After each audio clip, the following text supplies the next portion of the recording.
এই বল্টু, তুই কত বর্তমানের সবচেয়ে আলোচিত মন্ত্রীর নাম কি? কেন রে? আমাদের শিক্ষামন্ত্রী বর্তমানের সবচেয়ে আলোচিত মন্ত্রী, যিনি বিমান মন্ত্রী নামেও পরিচিত ছিলেন।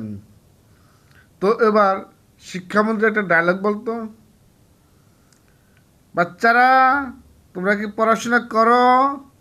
করতে হবে, করতে হবে। এবার আর নকল হবে না, হবে না। বাহ, তুই তো খুব সুন্দর ডায়লগ বলছিস রে। Good, good. Good morning sir. Good morning, good morning. এই তোরা কি নিয়ে আলোচনা করছিস? স্যার, আমরা বর্তমান শিক্ষামন্ত্রীর পদত্যাগ চাই, পদত্যাগ চাই। কেন রে? তোরা শিক্ষামন্ত্রী পদত্যাগ চাচ্ছিস কেন? স্যার, এই বয়সে কি আমাদের এখন পড়াশোনা করার সময়? আপনি বলুন।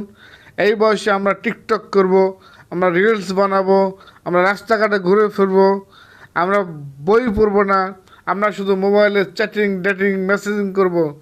কিন্তু শিক্ষামন্ত্রী আমাদের পড়তে বলছে। অতএব শিক্ষামন্ত্রী স্যার পদত্যাগ চাই। এই মন্ত্রী দিয়ে চলবে না আমাদের। আমরা অটো পাস চাই স্যার। থাপড়ায় তাদের গাল ফাটায় হলাম বেয়াদবগুলা। পড়াশোনা কর। পড়াশোনা করবি না তো শিক্ষামন্ত্রীর দোষ, তাই না?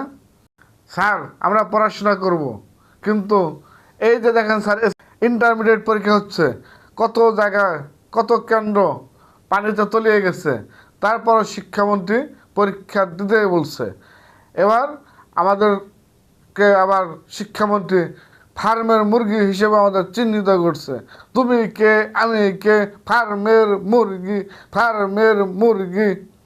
অতএব স্যার, আমরা শিক্ষামন্ত্রীর পদত্যাগ চাই, পদত্যাগ চাই। করতে হবে, করতে হবে।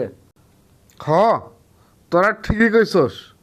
এই শিক্ষামন্ত্রী আসলে তোদের জন্য পারফেক্ট না। কারণ তোরা পরীক্ষা হলে নকল করবি, তোরা পড়াশোনা করবি না।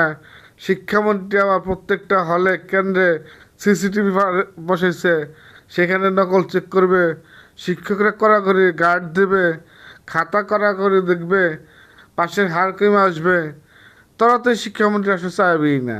তোদের তো দরকার সারাদিন রাস্তাঘাটে ঘুরবি, রাত 12টা পর্যন্ত আড্ডা মারবি, সারা রাত চ্যাটিং করবি, আর সারাদিন ঘুমাইবি, স্কুলে আসবি না। তোদের তো পড়াশোনা করার দরকার নাই। তোরা তো এই শিক্ষামন্ত্রী পদ চাইবি। ঠিকই কইছস, শিক্ষামন্ত্রী পদত্যাগ করাই উচিত।